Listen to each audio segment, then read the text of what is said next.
Yo, what's up, everybody? Chris Ortega, CEO at Fresh FP&A. Got a quick one for you. I was just coming off of my trip in New York, and I had some time to sit down with my good friend Adam Zaki at the CFO.com, and we had a really great conversation just around this fundamental question: is AI going to take finance professionals, CFOs' jobs? And that was such a thought provoking question that he asked me. And I honestly, I remember answering this question probably about 12, 15 years ago. I was speaking at an AICPA conference. I was on the planning committee of the FP&A conference long time ago. And I remember doing a session on AI. And I got asked this question. This was actually like the starter of my presentation. And my fundamental thought and perspective and philosophy on it is AI is never going to take the job of accounting, finance, CFO professional.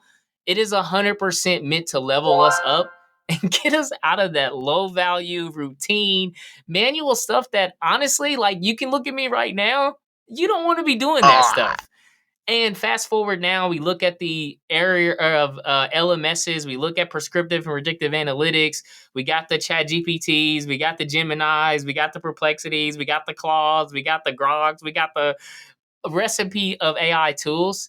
And I can say in leveraging the tools, not only at Fresh FP&A, but also with our clients, it is 100% a game changer level up, right? It gets you out of that manual stuff. I know for me personally, I leverage ChatGPT and Gemini all the time, right? Whether it's like answering quick emails or doing quick research or diving deep into an IRS topic that I haven't taken since I did the CPA exam.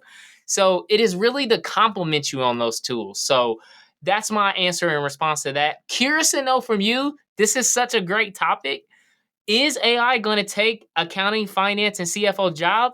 Drop your responses back down below. I'll be curious to know your answers. And we're here. AI is not going anywhere. It is going to level us up. Curious to know from you. Drop those in the comments. And I hope you're having a great start to your week. Hope you're having a great day. And catch you on the next one.